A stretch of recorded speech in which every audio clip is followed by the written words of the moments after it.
Halo YouTube, ketemu lagi bareng gue PJ. Di video kali ini gue masih mau bahas tentang pengalaman gue waktu positif COVID-19. Video yang lagi teman-teman tonton ini adalah video bagian kedua. Buat teman-teman yang belum nonton video bagian pertama, gue saranin nonton dulu karena di sana gue udah cerita tentang asal mula gue kena COVID dari mana dan gejala-gejala yang gue alamin. Untuk link videonya bakal gue taruh di kanan atas. Jadi setelah gue swab antigen dan ternyata hasilnya positif, gue mutusin untuk isolasi mandiri. Kenapa gue mutusin untuk isolasi mandiri? Karena gejala yang gue alamin itu gejala ringan. Kenapa? Karena saturasi oksigen gue masih bagus, dan memang gak ada sesak nafas juga. Gue memilih untuk isoman di rumah karena kalau ke rumah sakit, gak kebayang sih waktu itu penuh banget, dan mungkin gak akan kebagian tempat juga. Dan gue mikir juga rumah sakit itu lebih prioritas untuk yang gejala berat. Karena mereka lebih membutuhkan penanganan yang tepat dan cepat. Kenapa nggak isoman di hotel juga? Karena kondisi papa gue memang nggak memungkinkan untuk ditinggal sendiri di rumah. Jadi walaupun gue dan mama gue positif, sedangkan papa negatif, tapi gue tetap di rumah aja dengan pakai masker dan jaga jarak. Dan puji Tuhan, papa memang nggak ketularan juga. Nah, kalau misalnya kita positif, perlu nggak sih kita konsultasi dengan dokter? Jawabannya perlu, karena gejala itu kan tiap orang beda-beda ya. Jadi, supaya penanganannya tepat, lebih baik memang konsultasi ke dokter. Dan waktu itu gue konsultasi online aja via aplikasi Halodoc. Biayanya cukup terjangkau, hanya Rp30.000 aja. Dan waktu itu gue konsultasi dengan dokter jantung, karena memang selama gue positif itu, pas di awal-awal, detak jantung gue itu agak kurang normal, di atas normal lah ya, karena 120 BPM. Tapi kata dokter itu normal sebagai reaksi tubuh melawan virus. Sejak gue posting di IG story bahwa gue positif COVID, banyak banget yang DM dari teman-teman tuh, nyaranin untuk minum ini, minum itu. Tapi jujur kalau obat gue nggak berani sembarangan sih. Apalagi yang antivirus, antibiotik itu gue nggak minum sih. Karena pada dasarnya gue sendiri orang yang memang jarang minum obat. Jadi kalau misalnya gue flu itu paling cuma minum obat flu biasa atau tolak angin. Karena kalau misalnya kita keseringan minum obat keras, lama-lama dosisnya itu harus naik terus karena badannya udah jadi resisten. Oke, yang pertama obat flu yang gue minum adalah Stop Cold.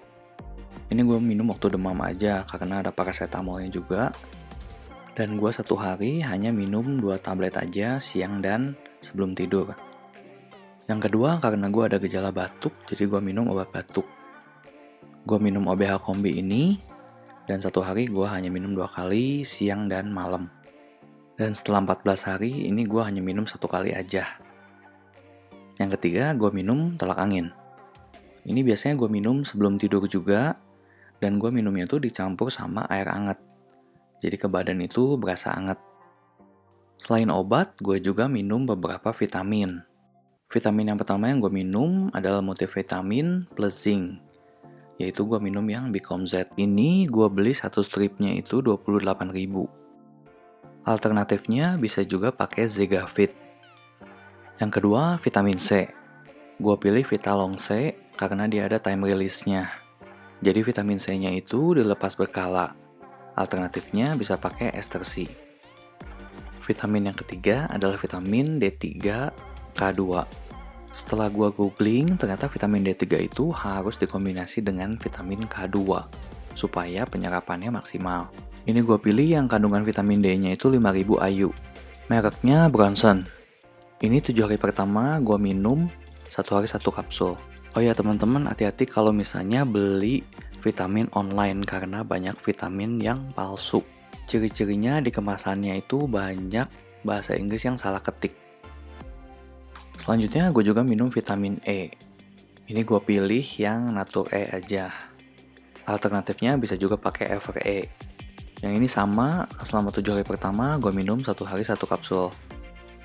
Selanjutnya gue juga minum fish oil. Karena vitamin D3 tadi itu larutnya pakai lemak. Selain itu fish oil sendiri memang bagus dan gue pilih yang Blackmores.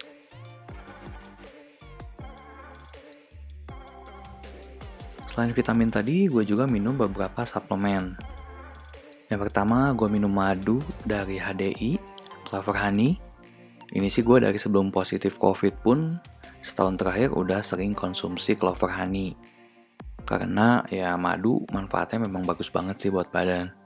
Buat teman-teman yang mau beli produk HDI, bisa kontak ke gue.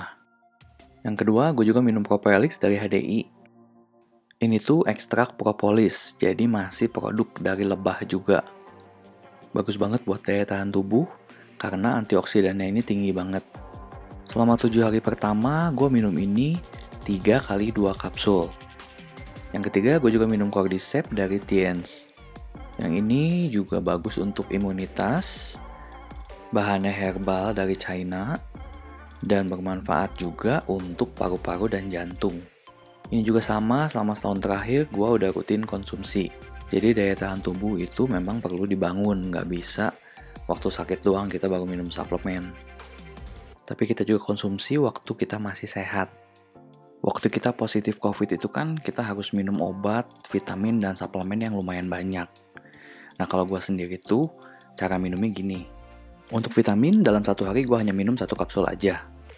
Dan antar jenis vitaminnya itu gue kasih jeda 1 jam. Semua vitamin gue minum setelah makan, kecuali Clover Honey dan Propolis.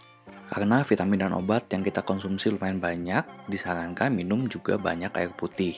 Minimal 2,5-3 liter. Kalau gue pribadi, setelah 7-10 hari itu gejala udah mulai berkurang. Jadi untuk konsumsi obat dan vitamin, gue kurangin juga. Tapi kalau ternyata setelah 10 hari, gejalanya masih belum hilang, teman-teman bisa lanjut obat atau vitaminnya. Selain konsumsi obat, vitamin, dan suplemen, gue juga minum air kelapa. Yang kedua, gue juga minum air perasan lemon. Untuk lemon ini, gue campur juga ke air kelapa atau pakai madu. Oh ya, selama kita positif COVID, usahakan jangan minum air dingin, tapi minum air hangat. Yang ketiga, gue juga makan bawang putih. Ini banyak banget temen yang nyaranin juga, jadi gue coba aja karena alami. Kalau teman-teman kuat, sebetulnya harusnya tuh bawangnya mentah, terus dikunyah, baru ditelan. Tapi karena gue sendiri gak kuat, jadi diparut aja, direbus, terus diminum sama airnya. Oh ya, teman-teman juga perlu menyiapkan 2 alat ini di rumah. Yang pertama, oximeter. Ini tuh untuk mengukur saturasi oksigen dalam darah. Ini gue beli yang biasa aja, dulu gue beli sih harganya masih 50 ribuan. Tapi sekarang udah naik berkali-kali lipat, sampai sekitar 300 ribuan. Cara pakainya gampang banget, tinggal dinyalain aja, terus jari kita dijepit di antara alatnya itu. Kadar oksigen yang bagus itu di atas 95%. Jadi kalau misalnya udah di bawah 95%, apalagi di bawah 90% itu udah bahaya sih. Kita butuh tambahan oksigen kalau saturasi oksigennya itu udah ngedrop. Alat yang kedua yaitu termometer. Ini untuk mengukur suhu badan. Ini gue pakai yang Omron digital. Ini gue beli harganya cuma sekitar 65 ribu aja. Untuk mengukur suhu yang lebih akurat itu di bawah lidah. Kalau misalnya di ketiak, gue sendiri waktu itu ada perbedaan sekitar 1 derajat. Jadi waktu itu gue ukur di ketiak 38, tapi ternyata waktu gue ukur di bawah lidah itu 39.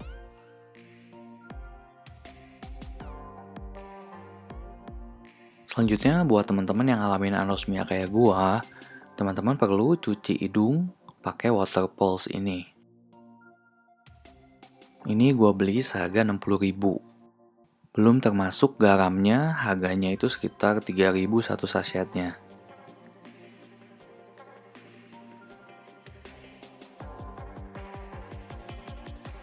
Nah ini kayak gini botolnya. Ini kapasitasnya 300 ml. Ini diisi pakai air steril, air hangat, dan kemudian ditambahin garamnya.